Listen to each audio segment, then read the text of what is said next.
தெறிக்கவிடும் காரம் நிறம் சுவையை தருகிறது. ஆச்சி மிளகாய் தூள் தெறிக்கவிடும் காரம் நிறம் சுவை. என்னோட வீடை விட நான் ரொம்ப ஸ்பெண்ட் பண்ணுற டைம் இது. அண்ட் இது என்னோட ட்ரீம், என்னோட கனவு, பேஷன் எல்லாமே வந்து எனக்கு இதுதான். நிறைய பேர் ஒன்று சொல்லுவாங்க, எப்படி நீ வந்து இங்கே வந்து அம்மன் வைப்ப, நீ எப்படி இங்கே போய் யாழி பில்லர் வைப்ப. நிறைய நெகட்டிவ் கமெண்ட்ஸ், நெகட்டிவ் கொஷின்ஸ் எனக்கு வந்துட்டே இருந்தது. எனக்கு பிடிச்ச மாதிரி என் கடை இருக்குது. வரணும்னு நினைக்கிறவங்க வரட்டும், பிடிக்குதுன்னு நினைக்கிறவங்க பிடிக்கட்டும். பட் அப்படியே ரிவர்ஸ் எனக்கு வந்துட்டு அது கடை செட்டப்காகவே இப்போ வந்து நிறைய பேர் வராங்க, பார்க்கணுன்னு வராங்க. இதுக்குள்ளே வந்தாலே ஒரு நல்ல வைப் வந்து அவங்களுக்கு கிடைக்கணும் அப்படின்னு ஆசைப்படுவேன்.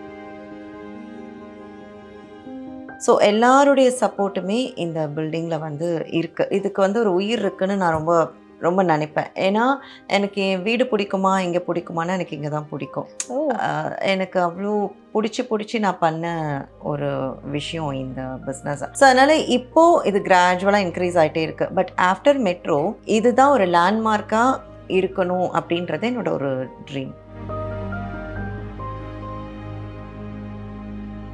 கடை எடுக்கும் போதே நான் 2000 ஸ்கொயர் ஃபீட் 2000 ஸ்கொயர் ஃபீட்டில் நம்ம இதெல்லாமே பண்ணணும் அப்படின்னு பிளான்டாக தான் நான் வந்து பொட்டிக்கு, சலூன், டெய்லரிங் யூனிட் பண்ணேன்.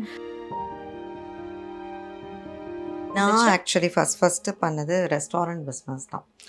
ஆமாம், நான் வந்து ஒரு 3 ரெஸ்டாரண்ட் ரன் பண்ணிட்டு இருந்தேன் பிஃபோர் கோவிட். ஸோ கோவிட்க்கு அப்புறம் ஒரு கேப்புக்கு அப்புறம் ஆரம்பித்தது தான் இந்த salon, boutique, Bharatanatyam class, tailoring unit இது எல்லாமே.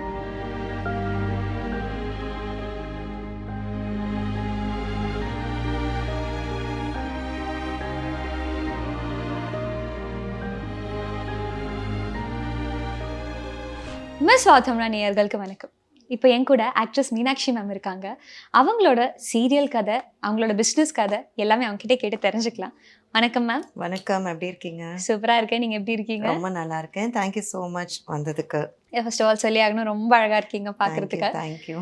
எங்கேருந்து மேம் ஆரம்பிச்சிங்க மீடியா கரியரை? மீடியா தான் நீங்கள் சொன்ன மாதிரி விஜயவாக தான் ஸ்டார்ட் ஆச்சு. எனக்கு வந்து மீடியா வருவோம் அதெல்லாம் எனக்கு வந்து ஐடியாவும் கிடையாது, இன்ட்ரெஸ்ட்டு பற்றி நாலேஜ் எதுவுமே கிடையாது. சடனாக ஒரு கம்பெனியில் வந்து ஒரு ப்ரொடக்ஷன் ஹவுஸில் நான் ஒர்க் தெரிஞ்சுக்கணும்னு கற்றுக்க போன இடத்துல அங்கே வந்து ஆங்கர் அன்றைக்கி வரல.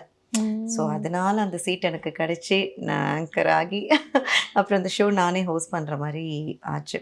அதுக்கப்புறம் தான் அதை பார்த்துட்டு அடுத்து ஜெயா ஒவ்வொரு சேனல்ஸாக மூவ் பண்ணேன். அப்புறம் விஜய்க்கு அப்புறமா எனக்கு வந்து சீரியல் ஆப்பர்ச்சுனிட்டிஸ் அது ஆட்டோமேட்டிக்காக வர ஆரம்பிச்சது. என்ன வயசில் மேம் ஸ்டார்ட் பண்ணீங்க? எனக்கு வந்து இது ஆல்மோஸ்ட் 13th இயர் நான் வந்து மீடியா வந்து படித்தது 10வது வரைக்கும் தான் படிச்சிருக்கேன். பட் அதுக்கப்புறம் இவ்வளோ பெரிய ஒரு இடத்துல வந்து நிற்கும் போது எப்பயாச்சும் படிச்சிருக்கணும், ஸ்டடீஸ் இம்பார்ட்டண்ட் அந்த மாதிரி தோணியிருக்கா? ஸ்டடீஸ் வந்து கண்டிப்பாக முக்கியம்தான், அது இல்லைன்னு நான் கண்டிப்பாக எங்கேயுமே சொல்ல மாட்டேன். பட் நான் படித்த 10th வரைக்கும் நான் தான் ஃபர்ஸ்ட். ஆமாம், அதுக்கப்புறம் சில பல ஃபேமிலி ரீசன்ஸ் நான் வந்து சரி போதும் அப்படின்னு சொல்லிட்டு நான் குவிட் பண்ணேன். இல்லைன்னா கண்டிப்பாக நான் படிச்சிருக்கலாம். ஆனால் ஒரு வேளை அந்த மாதிரி ஒரு சந்தர்ப்பத்தில் இருக்கிறவங்க கூட நம்ம படிக்கலை, நம்மளால் எதுவும் பண்ண முடியாது. இப்போ நான் அவ்வளோ ஃப்ளூவெண்ட்டாக இங்கிலீஷ் பேசுவேன், நான் அவ்வளோ நல்லா எழுதுவேன், படிப்பேன், அப்ராட் கண்ட்ரிஸ் அவ்வளோ ட்ராவல் பண்ணியிருக்கேன். ஸோ அது எல்லாமே நம்மளுடைய எக்ஸ்பீரியன்ஸ்லேருந்து நம்ம கற்றுக்கிட்டே வரணுமே தவிர நம்ம கற்றுக்கிறத மட்டும் எங்கேயுமே நிறுத்தவே கூடாது. ஸோ கற்றுக்கிறதுக்கு ஏஜ் லிமிட் கிடையாது. அதுக்குமே நான் வந்து பெஸ்ட் எக்ஸாம்பிள் என்ன நான் ரொம்ப கர்வத்தோட கூட நான் சொல்லிப்பேன். பிகாஸ் எனக்கு வீணை வந்து ரொம்ப பிடிக்கும். அதுக்கான ஆப்பர்ச்சுனிட்டி எனக்கு கிடைக்கவே இல்லை. இப்போ நான் வந்து வீணா கிளாஸ் போயிட்டுருக்கேன். ஸோ அதனால் நம்ம வந்து என்ன பிடிக்குதோ அது வந்து கற்றுக்கணும், அது விட்டுறவே கூடாது. அதான் அதுக்கப்புறம் ஸ்டடீஸ் கண்டினியூ பண்ணணும், +2 எழுதுனதுக்கப்புறம் காலேஜ் பண்ணணும் அந்த மாதிரி யோசிச்சிருக்கீங்களா? இல்லை, அப்படி யோசிக்கல நான். ஏன்னா எனக்கு சின்னதுலேருந்து பிஸ்னஸ்னு அது யோசிச்சுட்டே இருந்ததால் சரி இது வரல, நம்ம அடுத்து ஏதாவது போய் கற்றுக்கிட்டு எது நமக்கு வருதுன்னு பார்த்து எல்லாமே ஒரு ட்ரையல் அண்ட் ப்ராக்டிஸ் மாதிரி தான், அதை நம்ம வந்து ஆரம்பிக்கணும் அப்படின்னு சொல்லிட்டு தான் நான் ஒரு ப்ரொடக்ஷன் ஹவுஸ்லாம் போய் ஜாயின் பண்ணேன். சரி அங்கே என்ன ஒர்க்குன்னு தெரிஞ்சுக்கலாம் அப்படின்னு சொல்லிட்டு. அதுக்கப்புறம் பார்த்தா அப்படியே லைஃப் ஸ்டைலே மாறி ஆர்டிஸ்ட் அப்படின்னு ஒரு முத்திரை வந்தது. நல்லா தானே இருக்குன்னு சொல்லி கொஞ்சம் வருஷம் அப்படியே போனோம். அப்புறம் கம்பேக் யோசிக்கும் போது நமக்கு பிஸ்னஸ்ன்ற ஒரு விஷயம் இருக்குது இல்லையா, அது நம்ம ஒன்றுமே முயற்சி எடுக்கலேன்னும் போது அப்புறம் எனக்கு தெரிஞ்ச விஷயங்கள்லேருந்து நான் படிப்படியாக ஆரம்பித்தேன். ஓகே, இவ்வளோ ஒரு லைஃப் ஜேர்னி போயிருக்கு. 10வதுல ஃபேமிலி ப்ராப்ளம்ஸ்னால அது நிறுத்தி நம்ம வேற ஒரு இடத்துக்கு போக வேண்டிய வந்துச்சு. அந்த மாதிரி இருக்கும்போது ரிலேஷன்ஷிப்ஸ்னு வரும்போது நீங்கள் அதில் நோட்டீஸ் பண்ண ஒரு விஷயம்னா உங்களுக்கு ஒரு ரிலேஷன்ஷிப்னா அது எப்படி இருக்கணும், அது என்ன ரிலேஷன்ஷிப்பாக வேணா இருக்கலாம், மெயின்டைன் பண்ணணும்னா அது எப்படி இருக்கணும்? மனுஷங்கனாலே நம்ம எல்லாருமே வந்து ஒரு விஷயம் என்னென்னா பேச்சு மாற்றி பேசக்கூடாது. அண்ட் முடிஞ்ச வரைக்கும் ட்ரூவாக வந்து இருக்க ட்ரை பண்ணணும். அது முடிஞ்ச வரைக்கும் இல்லை ட்ரூவாக இருக்கணும். நீங்கள் சொன்ன மாதிரி என்ன உறவாக வேணால் இருக்கட்டும். நம்ம வந்து உண்மையாக இருக்கும்போது நம்ம போல்டாக சொசைட்டியை வந்து எப்போ வேணால் எப்படி வேணால் ஃபேஸ் பண்ண முடியும். நம்மக்கிட்ட உண்மை இல்லை அப்படின்னா கண்டிப்பாக ஃபேஸ் பண்ண முடியாது. நம்மளே தப்பு பண்ணியிருந்தா கூட கூப்பிட்டு வச்சு பேசிடணும். அதுதான் என்ன கேட்டால் பெஸ்ட்டு. உங்ககிட்ட ரொம்ப பிடிச்சிருந்தது சிங்கிள் பேரண்ட்டாக இருந்து குழந்தைங்களை வளர்க்குறீங்க, அது இல்லை சீரியல் நடிக்கிறீங்க, பிஸ்னஸ் பண்ணுறீங்க, நிறைய விஷயங்கள் பண்ணுறீங்க இல்லையா? எப்படி அந்த ஒரு சிங்கிள் பேரண்டிங்னு ஒரு விஷயம் எப்படி இருக்குது? சிங்கிள் பேரண்டிங் ஆக்சுவலி என் அம்மாவுக்கு தான் நான் தேங்க்ஸ் சொல்லணும். என்னோடய அம்மா தான் என்னோடய கிட்ஸ் எல்லாமே பார்த்துக்கிறாங்க. ஸோ அவங்க இருக்கிறதுனால தான் என்னால் வந்து பிஸ்னஸும் ஆக்டிங்கும் வந்து ஃபோக்கஸ்டாக கான்சென்ட்ரேட் பண்ண முடியுது. பிகாஸ் இப்போ நம்ம யாராவது ஒருத்தங்க கிட்ட விட்டுட்டு வந்தால் கூட நமக்கு அந்த திங்கிங் இருக்கும். அம்மானும் போது அவங்க வந்து ரொம்ப அழகாக நம்மளை விட பெட்டராக பார்த்துப்பாங்க. அதனால் எனக்கு அந்த டென்ஷன் எப்போவுமே இருந்தது கிடையாது. அண்ட் சிங்கிள் பேரண்ட் ஆச்சே அப்படின்ற நான் வருத்தப்பட்டதும் கிடையாது. இது நான் ப்ரௌடாக தான் எடுத்துக்கிட்டேன். கண்டிப்பா மேம். அது இவ்வளோ விஷயம் நம்ம மேனேஜ் பண்ணி போகிறதே ஒரு பெரிய விஷயம் இல்லையா? பட் நம்ம பசங்களை பற்றி யோசிக்கும் போது நான் இந்த விஷயத்தில் நான் ரொம்பவே கான்ஷியஸாக இருக்கணும் என்னோட லைஃப்லன்னு நீங்கள் எடுத்த ஒரு முடிவுனா என்னவா இருக்கும்? நான் அகெயின் சொன்ன மாதிரி நம்ம ஃபஸ்ட்டு பேசினோட ரிலேஷன்ஷிப்பில் பற்றி வரும்போது இங்கேயுமே வந்து நான் வந்து கரெக்டாக இருக்கணும், உண்மையாக இருக்கணும், நியாயமாக இருக்கணும். இதை பார்த்து பிள்ளைங்க வந்து அதே மாதிரி இருக்கணுன்றதான் என்னோட ஒரு பாலிசி. எதுனாலும் வந்து ஓப்பனாக பேசணும், எதுனாலும் ஓப்பனாக நடந்துக்கணும். மூடி மறைச்சு இது பண்ணலாம் வேண்டாம், தப்பு பண்ணாலும் நம்ம வந்து சொல்லிட்டு பண்ணுற தைரியம் நமக்கு வந்து இருக்கணும். ஓகே. ஸோ எப்படி மேம், ஃப்ரெண்ட்லியான ஒரு அம்மாவா? ஆமாம் ஆமாம், அது வந்து டவுட்டே கிடையாது. அது இங்கே இருக்கிற என் ஸ்டாஃப்ஸ்க்கே தெரியும். ரொம்ப ஜாலியான ஒருத்தி நான். எதையுமே சீரியஸாக எடுத்துக்க மாட்டேன் லைஃப்பில். ஸோ இன்னொரு விஷயம் இப்போ நான் இங்கே வந்தப்பவே நோட்டீஸ் பண்ணது ஒரு கோவில் ஃபீல் வருது. மேஜராக இன்னொரு விஷயம் சொல்கிறது, ஒரு காம்போ ஆஃபர் மாதிரி இருக்குது. எல்லாமே இருக்குது இங்கே. புட்டிக் இருக்குது, ஜுவல்லரி இருக்குது, பார்லர் இருக்கு, எல்லாமே இருக்கு. ஒரு கோவில் செட்டப் இருக்கு இல்லையா? தெரியுது அதில் எவ்வளோ நம்ம ஸ்பிரிச்சுவலாக இருக்கோங்கிறது தெரியுது. ஸோ கடவுள் எவ்வளோ முக்கியம், அதுவும் ரொம்ப சிவா டிவோட்டின்னும் கேள்விப்பட்டிருக்கேன். சொல்லுங்க. Thank you so much. எனக்கு இன்டீரியர் வந்து நான் அந்த கடை ஆரம்பிக்கும் போது ஒரு செட்டப்பில் எடுத்தேன். ஆனால் என் மனசில் இருந்துகிட்டே இருந்தது, இது நம்ம மாற்றணும். எனக்கு எல்லா விஷயத்துலையும் ஒரு ட்ரெடிஷ்னல் டச்சுன்றது ரொம்ப பிடிக்கும் பேசிக்காகவே. இங்கே தான் நான் நிறைய நேரம் இருப்பேன். என்னோடய வீடை விட நான் ரொம்ப ஸ்பெண்ட் பண்ணுற டைம் இது. அண்ட் இது என்னோடய ட்ரீம், என்னோடய கனவு, பேஷன் எல்லாமே வந்து எனக்கு இது தான். ஸோ அதனால் நான் இருக்கிற இந்த இடத்த வந்து ரொம்ப அழகாக வைக்கணும், எனக்கு பிடிச்ச மாதிரி வைக்கணும். நிறைய பேர் ஒன்று சொல்லுவாங்க, எப்படி நீ வந்து இங்கே வந்து அம்மன் வைப்ப, நீ எப்படி இங்கே போய் யாழி பில்லர் வைப்ப, நிறையா நெகட்டிவ் கமெண்ட்ஸ், நெகட்டிவ் கொஷின்ஸ் எனக்கு வந்து வந்துகிட்டே இருந்தது. எனக்கு பிடிச்ச மாதிரி என் கடை இருக்குது. வரணும்னு நினைக்கிறவங்க வரட்டும், பிடிக்குதுன்னு நினைக்கிறவங்க பிடிக்கட்டும். பட் அப்படியே ரிவர்ஸ் எனக்கு வந்துட்டு அது கடை செட்டப்காகவே இப்போ வந்து நிறைய பேர் வராங்க, பார்க்கணுன்னு வராங்க. இதுக்குள்ளே வந்தாலே ஒரு நல்ல வைப் வந்து அவங்களுக்கு கிடைக்கணும் அப்படின்னு ஆசைப்படுவேன். ஸோ என்ன திங்கிங்கில் ஒருத்தங்க வந்தாலும் அது வந்து ஃபேமிலி இஷ்யூஸில் வரலாம் என் கடைக்குள்ளே, இல்லை நாளைக்கு அவங்களுக்கு ஏதோ ஒரு மணி பிரச்சனை இருக்கும், ரிலாக்ஸேஷனுக்கு என் கடைக்குள்ளே வரலாம். பட் வரும்போது எல்லாத்தையும் மறந்துட்டு அவங்க வெளியே கிளம்பும் போது ஒரு பாசிட்டிவ் திங்கிங்கோடு போகணும் அப்படின்னு ஆசைப்பட்டு தான் ஒவ்வொன்றும் பார்த்து பண்ணேன். அண்ட் அஃப்கோர்ஸ் எனக்கு வந்து சிவன் ரொம்ப பிடிக்கும், சிவன் டிவோட்டி. கடவுள் அப்படின்றத விட நான் யூனிவர்ஸ் வந்து ரொம்ப நம்புவேன்.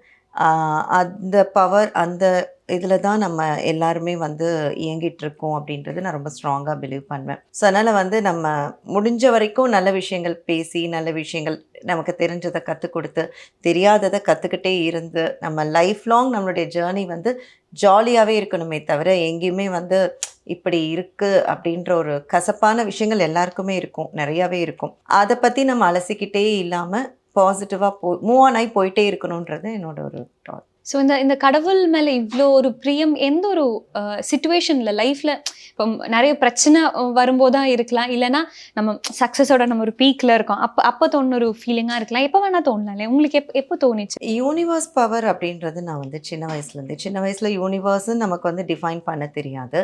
அப்போது நமக்கு பிடிச்ச மாதிரி சிவன் சொல்லுவோம், பிள்ளையார் சொல்லிப்போம். அப்படி எனக்கு வந்து குழந்தையிலேருந்தே எனக்கு அந்த கடவுளோட இது வந்து இருக்குது. அதனால என்னோ தெரியல, நான் பண்ண ஷோஸ்லாம் கூட பார்த்தீங்கன்னா ஃபுல்லாக ஆன்மீக ரிலேட்டடான ஷோஸ் நான் நிறையா ஹோஸ்ட் பண்ணியிருப்பேன். நிறைய கோவில்கள் நான் ட்ராவல் பண்ணியிருக்கேன், கோவில் பற்றி நிறையா நான் பேசியிருக்கேன். இப்போ கூட நான் கோவில் பற்றி ஒரு சேனலில் பேசிகிட்ருக்கேன். ஸோ அது மாதிரி எனக்கு என் கூடயே அது வரும். நான் அதுக்காக விழுந்து கும்பிடுவேன், நான் ஃபாஸ்டிங் இருப்பேன். அதெல்லாம் நான் என் வாழ்க்கையில் இருந்ததே கிடையாது.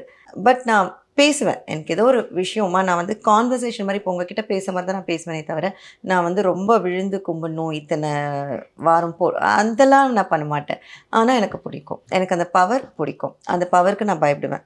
நம்ம கரெக்டாக இருக்கணும் அப்படின்னு நான் நினைப்பேன். என்ன கோவிலுக்கு மேம் பிடிச்சி போவீங்க? நான் நிறைய கோவில் போவேன். இப்போ கூட இந்த வீக் பிளான் இருக்குது. திருத்தணி போகிற பிளான் இருக்குது. திருவண்ணாமலை போவேன், ஷீரடி போவோம், வேளாங்கண்ணி போவோம். வேளாங்கண்ணி வந்து எங்கள் ஒரு கேங்காக ஃப்ரெண்ட்ஸ் டீம் அப்படியே வந்து போயிட்டு வருவோம். நாகூர் தர்கா அது போகணுன்னு ஆசை. அது ஒரு தடவை பிளான் பண்ணி போகணும். பக்கெட் லிஸ்ட்ல இருக்கு. ஆமாம். Okay, coming to your serial journey, ரொம்ப வருஷம் முன்னாடி ஸ்டார்ட் பண்ண ஒரு கெரியர், பெருசாக அதை பற்றி ஒரு ஐடியா இல்லாமல் வந்த ஒரு கெரியர் இல்லையா? எப்படி இருந்துச்சு இனிஷியல் ஸ்டேஜஸில்? ஒன்ஸ் நான் அந்த விஜே சேரில் உட்காந்து நான் வந்து ஹோஸ்ட் பண்ணதுக்கப்புறம் இது நல்லா இருக்கு அப்படின்னு தான் நான் பண்ணனே தவிர, இல்லைன்னா நான் அந்த ஷோவோட ஐயோ வேண்டாம் அப்படின்னு போயிருப்பேன். ஸோ அதுக்கப்புறம் எனக்கு வந்து சீரியல் வரும்போது எனக்கு அது பரதநாட்டியம் எனக்கு ரொம்ப ஹெல்ப் பண்ணுச்சு. பிகாஸ் பரதநாட்டியமில் வந்து நம்ம நிறைய எக்ஸ்பிரஷன்ஸ் கொடுப்போம், மூமெண்ட் இருக்கும். ஸோ அது வந்து எனக்கு விஜய்க்கும் சரி சீரியலுக்கு ரொம்பவே ஹெல்ப் பண்ணுச்சு. ஒவ்வொரு சீனுமே நான் வந்து ரிஹர்ஸ் பார்த்து போய் நடிப்பேன். இப்போது அப்படியே ஃப்ளூயண்ட்டாக வந்துடும். அப்படியே ஃப்ளோலேயே வந்துடும். ஆமாம். இப்போ நீங்கள் சொல்லும் போதே இப்போ பிஸ்னஸ் உமனாக இருக்கீங்க, சீரியல் ஆக்ட்ரஸாக இருக்கீங்க, டான்ஸராக இருக்கீங்க. உங்களை நீங்கள் எங்கே மேம் பார்க்குறீங்க? எந்த இடத்துல பிளேஸ் பண்ண உங்களை ரொம்ப பிடிக்கும்? பாசிட்டிவாக இருக்கிற இடத்துல தான் நான் எப்போவுமே வச்சுப்பேன். ஸோ எனக்கு வந்து எனக்கு பாசிட்டிவிட்டி ரொம்ப ரொம்ப பிடிக்கும். ஸோ மீனாட்சி அப்படின்னா எல்லாருக்குமே முதல்ல ஞாபகம் வர்றது ஸ்மைலிங் ஃபேஸ், பாசிட்டிவ். இதுதான் ஞாபகம் வரணும்னு நினைப்பேன்.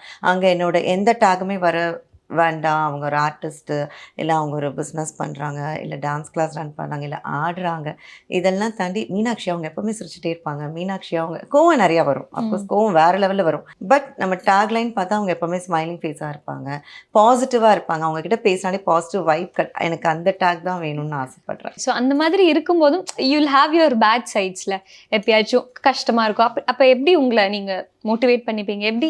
என்னால் எந்த ஒரு பிரச்சனையுமே ஒரு மேக்ஸிமம் ஹாஃப் டேக்கு மேலே எடுத்துகிட்டு போக முடியாது. மேக்ஸ் டு மேக்ஸ் நான் சொல்கிறது, என் லைஃப்பில் நான் என் ஹஸ்பண்ட் விட்ட தருணம் கூட நான் ஹாஃப் டேக்கு மேலே நான் வந்து நடந்துருச்சு. ஓகே, மூவ் ஆன், அடுத்து என்ன பண்ணும். நான் நெக்ஸ்ட்டு ஹாஃப் வந்துட்டு நான் என் ஃப்ரெண்ட்ஸ் கிட்டலாம் அந்த ஜாலியாக தான் நான் ஒரு அனௌன்ஸ்மெண்ட்டாக பண்ணனே தவிர நான் ஃபீல் பண்ணியோ வருத்தப்பட்டோ அந்த மாதிரி நான் வந்து எதுவுமே பண்ணல. ஸ்டில் நாங்கள் ஒரு நல்ல ஃப்ரெண்ட்ஸ் தான். அவர் என்கிட்ட பேசுவார், நான் பேசுவேன். நல்ல ஒரு ஃப்ரெண்ட்ஷிப்பில் தான் இருப்போமே தவிர அதுமாதிரி நான் யாரையுமே கசகசன்னு சண்டை போட்டு ஒரு பேட் மெமரிஸ்லாம் நான் யாரையுமே வச்சுக்க மாட்டேன். யார் மேலே வேணால் தப்பாக இருக்கட்டும், பட் எல்லாருமே ஒரு குட் புக்ஸில் இருக்கணும் அப்படின்னு நினைப்பேன். அதனால் எனக்கு நானே செல்ஃப் மோட்டிவேட் பண்ணிக்கிட்டது தான் நிறையாவே தவிர, மேபி இது கூட எனக்கு யூனிவர்ஸோட பிளஸ்ஸிங்காக தான் நான் எடுத்துப்பேன். அது சின்னதுலேருந்து என்னை அப்படி டிசைன் பண்ணிட்டாங்க. ஸோ எனக்கு என்னோடய பிரச்சனைகள் நானே பார்த்துப்பேன், ஃபேஸ் பண்ணிப்பேன். அதுலேருந்து நானே உடனே வந்துடுவேன். ஏதோ ஒரு பிரச்சனை, இல்லை பிஸ்னஸில் லாஸு, இல்லை பெரிய பிரச்சனை, யாரோ வருவாங்க ஆறுதலில், 10 மினிட்ஸ் கூட நான் திரும்ப வந்துடுவேன் அப்படின்னு சொல்லிட்டு நான் வந்து அடுத்து நான் ஜாலியாக பேச ஆரம்பிச்சிடுவேன். இந்த ஒரு ஸ்டேஜுக்கு வரணும்னா லைக் என்னால் ஈஸியாக மூவ் ஆன் ஆகிட முடியும். But that doesn't mean that நான் ஒரு செகண்டில் ஓகே ஆயிடுவேங்கிறது இல்லை. பட் ஃபர்தர் திங்ஸ் நான் பார்க்கணும், அதுவும் என் வாழ்க்கையில் ரொம்பவே இம்பார்ட்டன்ட் ஒரு கான்ஷியஸ்னஸ் வந்து அது ஒரு விஷயம் எடுத்துகிட்டு போகிறதுங்கிறது ஒரு சடனாக வர ஒரு விஷயம் கிடையாதுல்ல. அது எப்படி மேம் அது ஒரு ப்ராசஸில் வந்து இவ்வளோ வருஷம் ஒரு எக்ஸ்பீரியன்ஸில் வந்ததா? சின்னதுலேருந்தே நான் அப்படி தான். அதனால மேபி அது என்னோட இன்பில் கேரக்டர்னு நினைக்கிறேன். ஆனால் அது கஷ்டம்தான். நீங்கள் கேட்குற மாதிரி அந்த மாதிரி நம்ம மூவ் ஆன் ஆகி போகிறதுன்றது ரொம்ப கஷ்டம்தான். ஆனால் அது நம்ம ஃபீல் பண்ணிட்டோன்னு வச்சுக்கோங்களேன், அந்த ஒரு டேஸ்ட்டை அனுபவிச்சிட்டோன்னா அதுக்கப்புறம் நம்ம யாருமே ஃபீல் பண்ண மாட்டோம் வாழ்க்கையில். அது நம்ம ஹெல்த்துக்கு நல்லது, நம்ம ஸ்கின்னுக்கு நல்லது, அழகாக தெரியும், நல்லா இருக்கும் பார்க்குறதுக்கு. எல்லாருக்குமே தானே பிரச்சனைகள் இருக்கும். பிரச்சனையை பற்றியே பேசினா எனக்கு என்ன, நம்மளோட லைஃப் ஜேர்னி ஒரு அழகானது. நான் இப்போ கூட ரீசெண்டாக என்னோடய ஃப்ரெண்ட் ஒருத்தங்க கிட்ட சொல்லிட்டு இருந்தேன், நமக்கு மட்டும்தான் இந்த வாரண்ட்டி கேரண்டி இல்லாமல் நம்ம இந்த பிரபஞ்சத்துக்கு வந்திருக்கோம். இப்போ இந்த கேமராவுக்கு ஒரு வாரண்ட்டி பீரியட் இருக்கும், மைக்குக்கு இருக்கும், எல்லாத்துக்குமே இருக்கும். ஆனால் நம்ம மட்டும் அப்படியே வந்திருக்கோம். நம்ம எப்போ இருப்போம், எப்போ இருக்க மாட்டோன்றது நம்மக்கிட்ட கிடையாது. ஸோ இருக்கிற டேஸ் ஜாலியாக இருக்கணும், ஹாப்பியாக இருக்கணும், அவ்வளோதான். Super ma'am. அடுத்தது நம்ம மெயினாக உங்கள் பிஸ்னஸ் செட்டப்புக்கு வரலாம். எப்போ ஐடியா தோணுச்சு? பிஸ்னஸ் முன்னாடியே பண்ணணுங்கிற ஒரு ஐடியா இருந்துச்சு, ஓகே இது நம்ம ப்ராக்டிக்கலாக கொண்டு வரலான்னு எப்போ தோணுச்சு? நான் ஆக்சுவலி ஃபஸ்ட்டு பண்ணது ரெஸ்டாரண்ட் பிஸ்னஸ் தான். ஓ ஆமாம், நான் வந்து ஒரு 3 ரெஸ்டாரண்ட் ரன் பண்ணிகிட்டு இருந்தேன் பிஃபோர் கோவிட். So okay. கோவிட்க்கு அப்புறம் இப்போ ஒரு கேப்புக்கு அப்புறம் ஆரம்பிச்சது தான் இந்த salon, boutique, Bharatanatyam class, tailoring unit இது எல்லாமே. அதுக்கு முன்னாடி ஃபுல்லாக ரெஸ்டாரண்ட் தான். ரெஸ்டாரண்ட் ஷூட்டிங் போவேன். ரெஸ்டாரண்ட் கடைன்னு கடையிலே தான் இருப்பேன் நான்.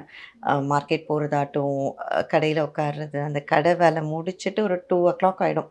அகெயின் ஒரு 2-3 ஹார்ஸ் ஒரு நாப்பு. திரும்ப அகெயின் மார்க்கெட் போய் எல்லாம் வாங்கிட்டு நான் அதுக்கப்புறம் லொக்கேஷன் போவேன்.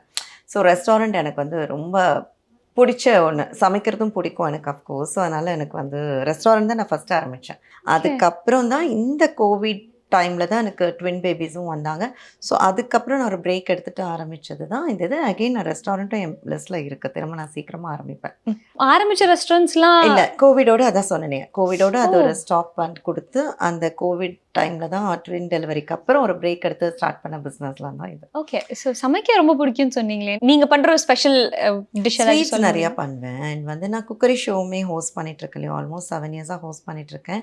நான் அதில் வந்து யோகா அம்மா, எனக்கு அவங்க சமையல் ரொம்ப பிடிக்கும். அவங்கக்கிட்ட நிறைய ரெசிபிஸ் நான் கற்றுட்டு பண்ணியிருக்கேன். அது இல்லாமல் நான் பண்ணுவேன், நான்வெஜ் நல்லா பண்ணுவேன், வெஜ் நல்லா பண்ணுவேன், சில காம்போஸ் நல்லாவே பண்ணுவேன். என் அம்மா தம்பிக்கெல்லாமுமே என்னோட குக்கிங்னா ரொம்ப பிடிக்கும். அது கொஞ்சம் இன்ட்ரெஸ்டாக சாப்பிடுவாங்க. Okay. Coming to business side, first என்ன மேம், சாரி பிஸ்னஸ் ஆரம்பிச்சிங்களா? லைக் இது நான் காம்போவாக தான் ஆரம்பித்தேன். ஆமாம், இந்த கடை எடுக்கும் போதே நான் 2000 ஸ்கொயர் ஃபீட் 2000 ஸ்கொயர் ஃபீட்டில் நம்ம இதெல்லாமே பண்ணணும் அப்படின்னு பிளான்டாக தான் நான் வந்து பொட்டிக்கு, சலூன், டெய்லரிங் யூனிட் பண்ணேன். ஸோ அதில் வந்துட்டு காஸ்மெட்டாலஜிஸ்ட்டும் வராங்க நம்ம சலூனுக்கு, 4 days வராங்க. ஸோ காஸ்மெட்டாலஜிஸ்ட்னும் போது உங்களுக்கு தெரியல, skin peel, skin glow, hair treatment, weight loss, weight reduction, அந்த மாதிரி எல்லா விதமான ட்ரீட்மெண்ட்ஸும் இங்கே வந்து இருக்குது, அவைலபிளாக இருக்குது. பரதநாட்டியம் கிளாஸ் தான் சடனாக, அது பிளான்லே இல்லாமல், அது என்னோட பிள்ளைங்க ஸ்டாஃப் வந்து விளையாட்டாக கேட்டு அதை அப்படியே ஆரம்பிச்சிட்டோம். ஓகே. ஸோ கண்டிப்பாக இப்போ இவ்வளோ பெரிய ஒரு இடத்துல ஒரு பிஸ்னஸ் ஸ்டார்ட் பண்ணும்போது இன்வெஸ்ட்மெண்ட் இருந்திருக்கும் இல்லையா? So how much was the investment initially, and இப்போ அது ப்ராஃபிட் ரேஞ்சுக்கு வரும்போது என்ன மாதிரி ஷிஃப்ட் ஆயிருக்கு? இன்வெஸ்ட்மெண்ட்ஸ் எல்லா பிஸ்னஸ்க்குமே அதுக்கு ஏற்ற மாதிரியான கேபிட்டல் நம்ம போட்டு தான் ஆகணும். நம்ம வீட்டிலேருந்து ஏதாவது ஒரு தொழில் பண்ணால் கூட அதுக்கு ஒரு 5000 ருபீஸாவது நம்ம அஃபோர்ட் பண்ணி தான் ஆகணும். ஸோ இதுக்கு வந்து என்னோட சேவிங்ஸ், என்னோட இன்வெஸ்டர்ஸ், அவங்க எல்லாருமே வந்து எனக்கு ஃபுல் சப்போர்ட். அவங்களுமே எனக்கு ஒரு பெரிய பேக் போன் சொல்லலாம். ஃபர்தர் எக்ஸ்பான்ஷன்ஸும் நிறையா பிளான்ஸ் இருக்குது. இது நான் நல்ல ப்ராஃபிட், நான் ஒரு மார்ஜின் வச்சுருப்பேன்ல, அந்த லெவல் வந்ததுக்கப்புறமா அடுத்தடுத்த எக்ஸ்பான்ஷன் சீக்கிரம் இருக்கும். கஸ்டமர்ஸை என்கேஜ் பண்ணணுங்கிறது, இல்லைனா கஸ்டமர்ஸை வர வைக்கணுங்கிறது another ஒரு பிக் டாஸ்க். ஸோ ஒரு நோன் ஃபேஸாக இருக்கிறதுனால மார்க்கெட்டிங் உங்களுக்கு ஈஸியாக இருந்துச்சா? அதுவும் ஒரு சாரி பிஸ்னஸுங்கும் போது நமக்கு உமன்ஸை அட்ராக்ட் பண்ணுறதுக்கு சீரியலில் நான் நடிச்சிருக்கேன், சீரியலில் நான் இந்த மாதிரிலாம் சாரி கட்டியிருக்கேன், அதனால் அது ஒரு ஈஸி வேயாக இருந்துச்சா நான் மார்க்கெட்டிங்? வந்து இந்த பில்டிங் எடுக்கும் போது அகெயின் இதுக்குமே எனக்கு வந்து நிறையா நெகட்டிவ் கமெண்ட்ஸ் வந்தது. மெட்ரோ போடுறாங்க, வேண்டாம், நீ ஏன் அந்த கடைன்னு யோசிச்சுட்டு இருக்க, வேண்டாம் வேண்டாம், வேற அப்படின்ற ஆப்ஷன்ஸ் தான் எனக்கு நிறைய பேர் கொடுத்தாங்க.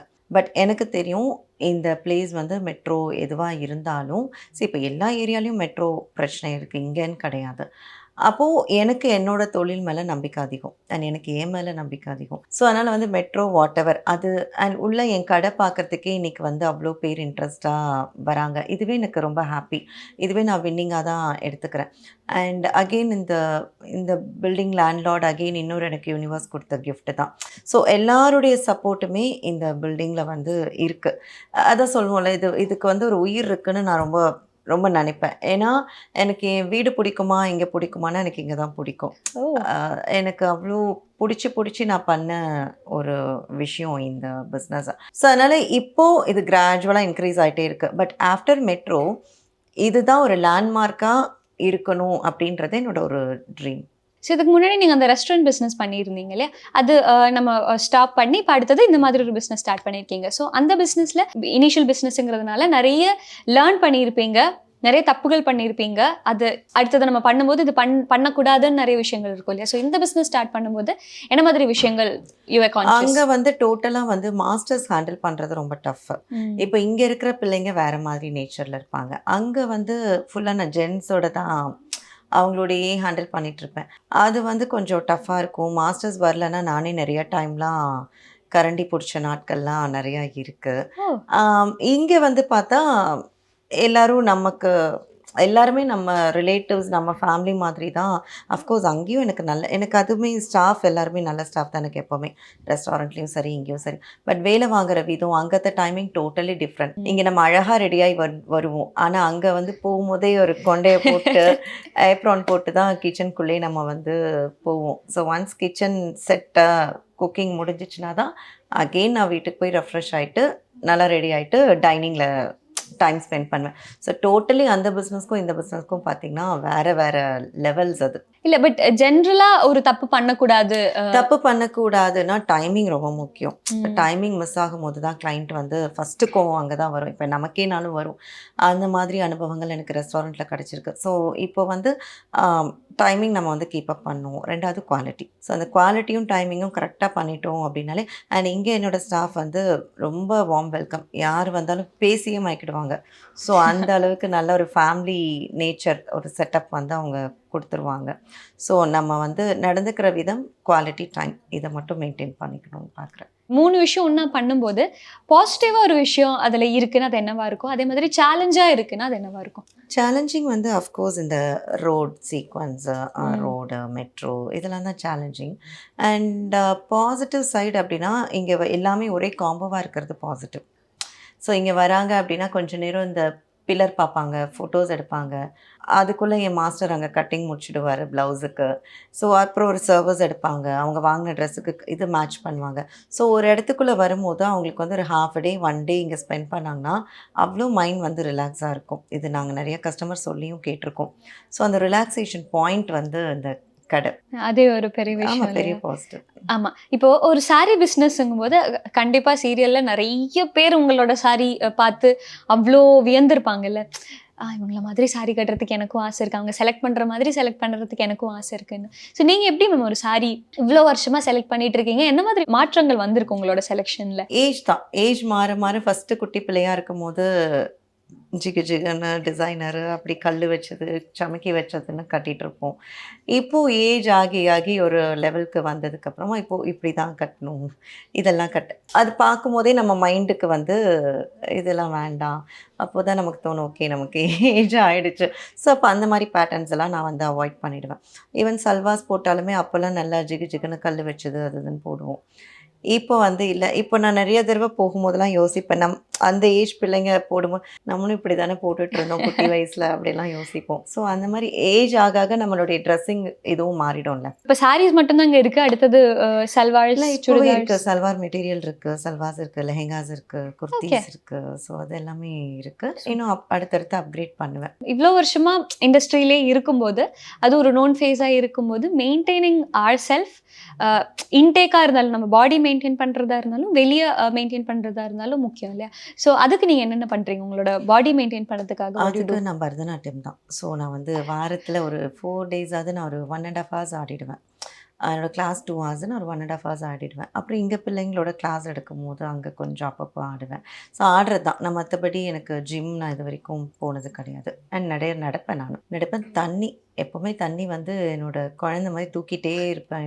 எங்கே போனால் இங்கே தண்ணி பாட்டில் இருக்கும், வீட்டில் இருக்கும், என் பெட்ரூமில் இருக்கும். ஸோ தண்ணி மட்டும் என்னால் இல்லாமல் இருக்கவே முடியாது. ஸோ தண்ணி நிறையா குடிப்பேன். அண்ட் அஃப்கோர்ஸ் நம்ம சலூனில் வந்துட்டு நம்ம காஸ்மெட்டாலஜிஸ்ட் ட்ரீட்மெண்ட்டாக இவங்க வந்து டாக்டர் பிரியான்னு சொல்லிட்டு, நான் ஒரு ரொம்ப வருஷம் நான் அவங்கக்கிட்ட தான் பர்சனலாக நான் ட்ரீட்மெண்ட் எடுத்துகிட்டு இருந்தேன். ஸ்கின் க்ளோ அதுக்கு எல்லாமே. அதுக்கப்புறம் தான் நான் வந்து சரி அப்போ அவங்களே இங்கே கொடுக்கணும். ஏன்னா நான் சொன்ன மாதிரி கிளைண்ட்டுக்கு பெஸ்ட்டாகவும் இருக்கணும். அண்ட் ப்ரைஸ் வந்து வேறு எங்கே நீங்கள் போய் சர்ச் பண்ணாலும் நம்மக்கிட்ட வந்து பெஸ்ட் ப்ரைஸாகவும் இருக்கும். ஸோ அந்த மாதிரியான ஸ்கின் க்ளோ ட்ரீட்மெண்ட் எடுப்பேன், அவ்வளோதான். அண்ட் எப்போவுமே சிரிச்சுட்டே இருந்தாலே நல்லா தான் இருப்போம். ஓகே, அந்த பார்லர் ஐடியா எப்படி மேம் வந்துச்சு? அந்த காஸ்மெட்டாலஜிஸ்ட்டுங்கிற ஒரு ஐடியா. இப்போ நான் வந்து பல வருஷம் நான் போயிருக்கேன், நான் ட்ரீட்மெண்ட் எடுத்திருக்கேன்னும் போது எனக்கு ஓரளவு தெரியும். அண்ட் இது பண்ணணுன்னும் போது நானும் டாக்டர் பிரியா அவங்களும் வந்து பேசுவோம்.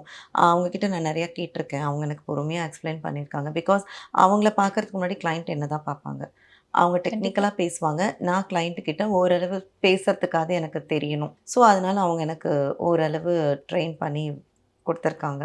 ஸோ அதை நான் பேசுவேன். அப்புறம் டாக்டர் கன்சல்டேஷன் வந்தோடனே அது அவங்க டிபார்ட்மெண்ட் அவங்க பார்த்துக்குவாங்க. Okay, coming to your health side, health wise எவ்வளோ கான்ஷியஸாக இருக்கீங்க ஃபுட் சாப்பிடும்போது? நான் ஃபுட் வந்து ரொம்ப ரொம்ப கான்ஷியஸாக இருப்பேன். எனக்கு வீட்டு ஃபுட்டு தான் அவ்வளோ பிடிக்கும்.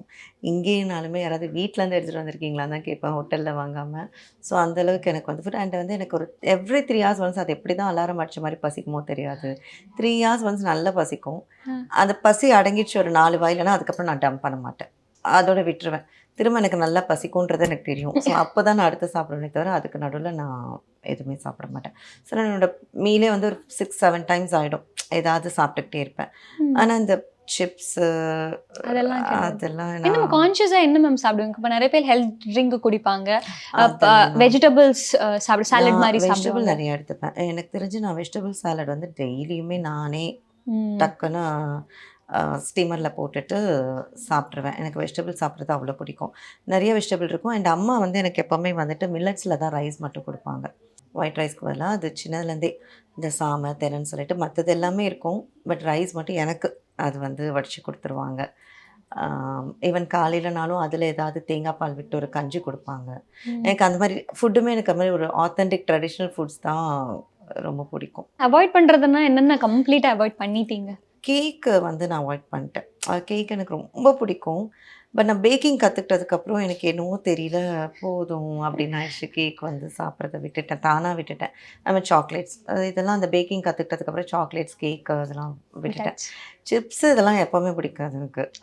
ஆமாம், அந்த சிப்ஸு, இந்த ஆர்டிஃபிஷியல் ஜூஸ் இதெல்லாம் நான் எப்போவுமே குடிச்சதில்லை, குடிக்கவும் மாட்டேன். ஒரு சீட் மீல் அப்படிலாம் எதுவுமே இல்லையா மேம்? ஒரு நாள் ஓகே நமக்கு பிடிச்ச வேற ஏதாச்சும் ஹோட்டல் ஃபுட் சாப்பிடலாம் அந்த மாதிரி? ஹோட்டலில் நான் சாப்பிடுவேன். ஹோட்டலில் சாப்பிட்டாலுமே இப்போ இந்த நீங்கள் சாப்பிட்ற பர்கர் அதெல்லாம் சத்தியமாக நான் சாப்பிட்டதில்லை, சாப்பிடவும் மாட்டேன். அது எனக்கு டெம்ட் ஆனதும் கிடையாது. ஸோ ஸ்கின்னுக்கு ஏதாச்சும் பண்ணுறீங்களா? ஸ்கின் கேர் வீட்லேயே நேச்சுரல் ஸ்கின் கேர் அந்த மாதிரி ஏதாச்சும் பண்ணுறீங்களா? நேச்சுரல் ஸ்கின் கேர்னால் நான் நிறைய தேங்காய் எண்ணெய் என்னோட ஃபுட்டில் இருக்கும். குழந்தையிலேருந்தே தேங்காய் எண்ணெய் வந்து ஒரு ஆம்லேட் பண்ணால் கூட நான் வந்து தேங்காய் எண்ணெய் யூஸ் பண்ணுவேன். அது ஏனே தெரியாது, எனக்கு தேங்காய் எண்ணெய் டேஸ்ட் அவ்வளோ பிடிக்கும். மேபி அது கூட கொஞ்சம் இருக்கலாம் அப்படின்னு எனக்கு தோணும். அதே மாதிரி ஃபிஷ் பொரிச்சாலும் தேங்காய் எண்ணெயில் பொரிப்பேன். தேங்காய் எண்ணெய் எனக்கு அவ்வளோ ரொம்ப க்ரேஸாக. வெண்டைக்காய் பொரியல் நான் தேங்காய் எண்ணெயில் தான் பண்ணுவேன்.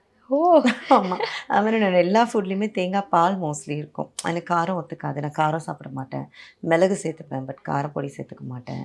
தேங்காய் பால் சேர்த்துப்பேன், தேங்காய் துருவல் சேர்த்துப்பேன். இதெல்லாம் வந்து எனக்கு ரொம்ப பிடிச்சது. தேங்காய் எண்ணெய் is the secret of my energy.